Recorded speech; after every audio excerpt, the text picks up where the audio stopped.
Paz do Senhor, Gênesis 37, 23. E aconteceu que, chegando José a seus irmãos, tiraram a José a sua túnica, a túnica de várias cores. Vamos pensar um pouco a respeito das roupas de José. Primeiro, a túnica que gerou problema. Segundo, a capa na esposa de Potifar. E terceiro, a roupa do segundo do faraó, ao qual ninguém pôde lhe tirar.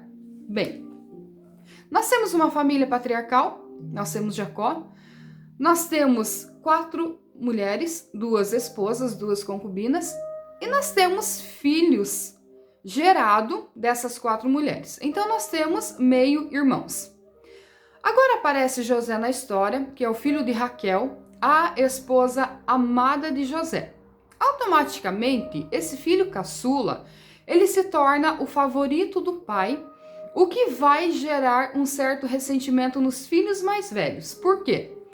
Dentro da cultura judaica e da lei da primogenitura, quem tinha privilégios não era o filho mais novo, era o filho mais velho. Isso gera um certo ressentimento nos irmãos mais velhos. Mas no decorrer da história, nós vamos ver que o caráter desses meninos, desses homens, vai sendo revelado e a gente compreende que José não foi escolhido por Deus aleatoriamente. Ele foi escolhido pelo seu caráter. Primeiro, ele chega até os seus irmãos para conferir como estava o trabalho. O próprio Jacó, o seu pai, o havia mandado. Quando ele está chegando, os irmãos olham e dizem: "Ei, lá vem o sonhador." Porque José tinha sonhado que o sol, a lua e 11 estrelas prostravam-se perante ele. Claro que ele foi corrigido por isso. Claro que os seus irmãos interpretaram corretamente. Eles entenderam que era a família que estaria se prostrando perante José e eles não aceitaram. Imediatamente eles lembraram: não, nós não iremos nos prostrar perante você, você é o mais novo. Nós somos os irmãos mais velhos. Bem, quando José chega, os seus irmãos cheios de ressentimento, longe da sua casa, eles olham para José e dizem: vamos matá-lo, que nós eliminamos o problema. Aí Rúben diz o seguinte: não iremos matá-lo. Nós podemos então agir de outra forma. O que acontece? Lançam ele no poço, posteriormente passa a caravana dos ismaelitas, compradores e negociantes de escravos da época, negociam esse menino por 20 moedas de prata, vendem ele, e agora o que fazer com a túnica? A túnica representava o favoritismo do pai. Essa túnica não serviria para nenhum deles. Nenhum deles poderia usar essa túnica. Primeira lição que nós tiramos aqui é sobre a nossa vida pessoal, sobre aquilo que nós temos. A roupa aqui identifica o posto, a posição e o favoritismo de José. Ainda que algumas pessoas usem as nossas roupas, não terão a essência que nós temos, que é o que vem de dentro do nosso coração. Bem, José está num poço. Em um poço não tem nada além de solidão, de escuridão. Se fosse uma cisterna seca, não teria nada. Talvez pudesse ter um pouco de lodo. Ele está ali jogado à própria sorte em uma visão humana. Mas os ismaelitas o levam. Quando ele chega no Egito, ele é comprado pelo esposo ou por um homem chamado Potifar. Esse homem compra José, o leva para sua casa e imediatamente José se torna em um grande administrador. E ele percebe essas qualidades. Ainda que pareça cruel, isso faz parte da preparação de José para o futuro. Ele vem de uma cultura diferente, de um povo diferente, agora ele precisa conhecer a economia do Egito e ele começa a ter essa noção onde? Na casa de Potifar. Bem, a Bíblia diz que a casa de Potifar foi abençoada por causa de José. Aí os dias passam, a esposa de Potifar começa agora a desejar esse menino chamado José. Por quê? Ele saiu de casa com seus 17 anos, não sabemos há quanto tempo ele está na casa de Potifar, mas ele está na sua juventude e na sua puberdade. A Bíblia o descreve como bonito, ele era um menino bonito, ele era um menino inteligente, e ela passa a cobiçá-lo, porque ela olha para ele como um escravo, como uma propriedade. Mas sabe o que é bonito? O caráter de José vai se revelando. Ele poderia se envolver com essa mulher? Sim, segundo a história, uma mulher bonita. Segundo a história, uma mulher atraente.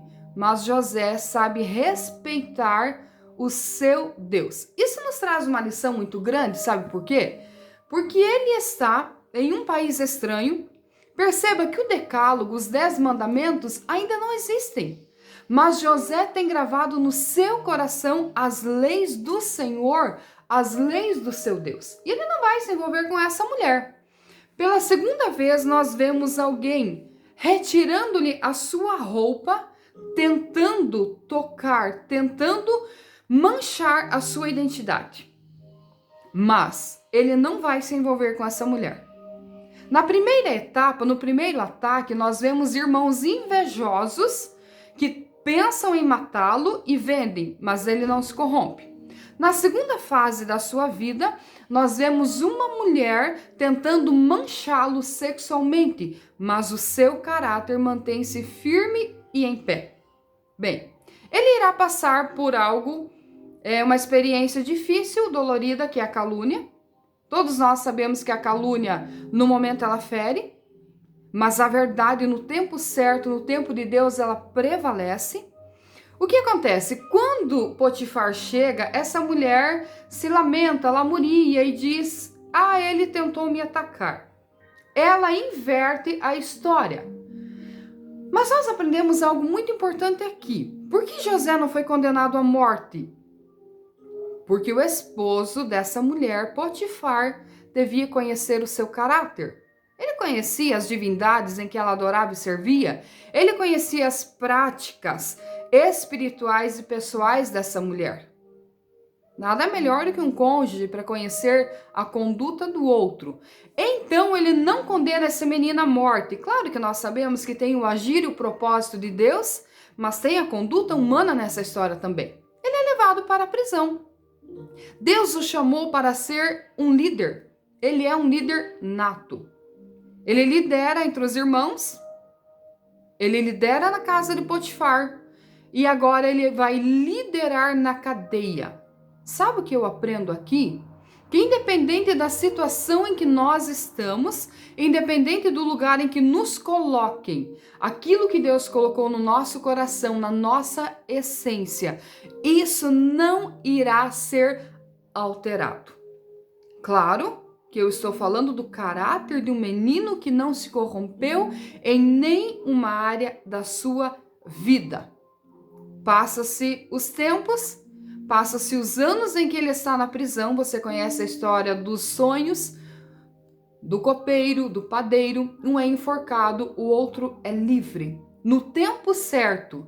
Então, através dos sonhos, esse menino é libertado da prisão. E agora ele é instituído como o segundo de Faraó. Agora que acontece algo muito interessante, porque virá uma grande fome sobre a região. E tudo isso Deus havia mostrado para José, tudo isso Deus havia arquitetado esse plano para usar a vida desse menino. Agora, quem virá até José em busca de socorro? Os seus irmãos, aqueles que ficaram com a capa colorida nas suas mãos. A esposa de Potifar, que ficou com a capa de José nas suas mãos, agora terá que se humilhar e reverenciar José. Agora ele está em uma posição de grandeza, mas o seu coração permanece humilde. O seu coração permanece no chamado e na vocação ao qual Deus o chamou. Para que Deus o chamou? Para ser um líder e para ser um administrador. Na sua casa ele foi um administrador. Ele aprendeu com o seu pai. Na casa de Potifar ele foi um administrador. E agora, no reino, na corte de Faraó, ele continua sendo um administrador. Todos aqueles que tentaram destruir a sua vida, agora dependem dele para sobreviver. Que lições nós podemos tirar aqui? O chamado de Deus na nossa vida, a dor, as tristezas, as afrontas, as humilhações não podem manchar o nosso caráter, nem nos fazer perder no caminho e no chamado para a nossa vida. Você tem um chamado pessoal e eu também tenho. Não deixe o percurso tirar você do caminho. Não deixe o percurso desnortear você. Prossiga. Ah, mas eu estou sofrendo, eu estou passando por afrontas. Todas as pessoas que têm um chamado da parte de Deus irão passar pelo mesmo processo. Teremos que passar pelo processo de injúria, de humilhação, de calúnias, de incompreensão, de afrontas, todos nós. Mas o nosso interior é intocável. José não se contaminou com o pecado. A verdade no seu tempo veio à tona. A honra de Deus na sua vida, dentro do tempo estabelecido pelo próprio Deus, veio à tona. Não olhe apenas para o momento, olhe para o futuro. Olhe para o chamado, olhe para o propósito. Mantenha o teu caráter intocável e Deus honrará você, a tua vida e o principal, não é só honra própria, é Deus usar a nossa vida para salvar outras pessoas. Eu concluo dizendo para você, Deus usou Jacó para salvar todas as pessoas, Deus usou José para salvar todas as pessoas da sua época. Então entenda que a tua dor, o teu sofrimento, no tempo certo, Deus estará usando a tua vida para resgatar vidas, para restaurar pessoas e no tempo certo o propósito e o chamado de Deus acontecerão na nossa vida. Que Deus te abençoe em nome de Jesus.